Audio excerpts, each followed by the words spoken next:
मंडळी चला तर आपण करूयात आज डाळ खिचडी. सर्वप्रथम मी घेतलेला आहे मूग डाळ, राईस, टोमॅटो, कांदा, लसूण, मिरची आणि बटाट.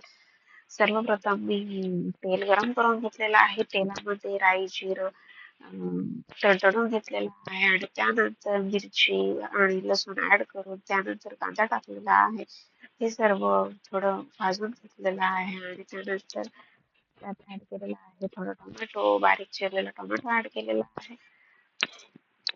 आणि लाल तिखट, हळद हे सर्व परतून घेतलेलं आहे. त्यानंतर ते जास्त लागायला नको खाली म्हणून त्यात थोडं पाणी टाकलेलं आहे. त्यानंतर बटाट वगैरे टाकलेला आहे आणि थोडं टोमॅटो शिजेपर्यंत सर्व काही परतून घेतलेलं आहे.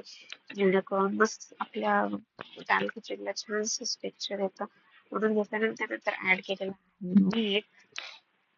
मीठ वगैरे ऍड करून झाल्यानंतर मी थोडा टाइम तांदूळ आणि मूग डाळ एकत्र ऍड करून थोडी भिजत ठेवलेली होती ती आता ऍड केलेली आहे आणि त्यानंतर आपल्याला खूप जास्त पाणी घ्यायचं नाही, थोडंसंच पाणी घ्यायचं आहे. पाणी वगैरे घेऊन ऍड केलेलं आहे आणि नंतर आपली ही खिचडी शिजत लागली आहे. शिजून अशी आपली गरमागरम तयार झाली आहे दाल खिचडी.